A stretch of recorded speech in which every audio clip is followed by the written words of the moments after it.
না, সাধু সঙ্গ সর্বশাস্ত্রে কয়, লবামাত্র সাধু সঙ্গ সর্বসিদ্ধি হয়। তার বড় প্রমাণ রামায়ণে দেখুন। কেমন প্রমাণ?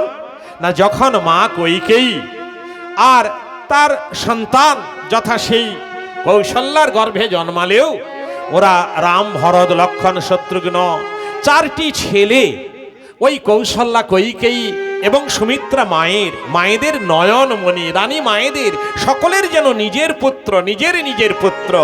হ্যাঁ, যে ও সতীনের ছেলে, বা ওরা কখনো ভাববে যে আমাদের সৎমা, এমনটা নয়। যেন আপন মা এবং আপন ছেলে, কত তাদের মধ্যে স্নেহ ভালোবাসা নিবিড়ভাবে জড়িত। হ্যাঁ, রাম ছাড়া মা কইকেয়ী থাকতে পারতেন না, রামকে না খাওয়ালে খেতেন না।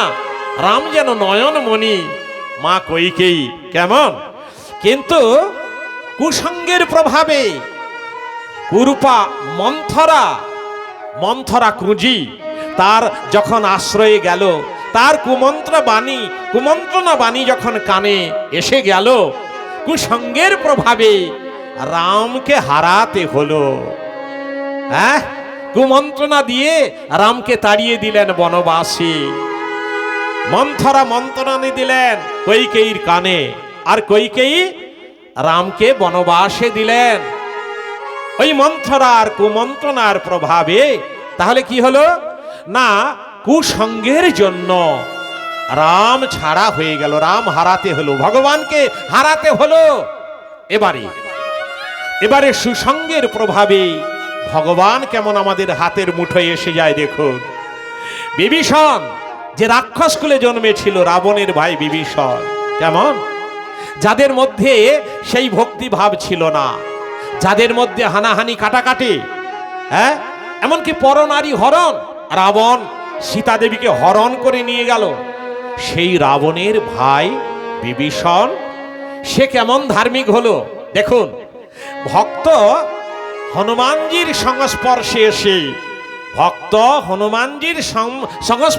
এসে ভগবানের নাম করতে করতে, রাম নাম করতে করতে, সাধু সঙ্গ, ভক্ত সঙ্গ করতে করতে সে ভগবত দর্শন তার হয়ে গেল, ভগবানের দর্শন হয়ে গেল, রামের কৃপা হয়ে গেল, রামচন্দ্রের দর্শন পেয়ে গেল, রামের চরণে আশ্রয় পেয়ে গেল।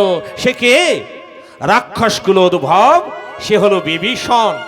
তাহলে কুসঙ্গের প্রভাবে হয় নরক বাস, কেমন, ভগবান হাতছাড়া হয়ে যায়।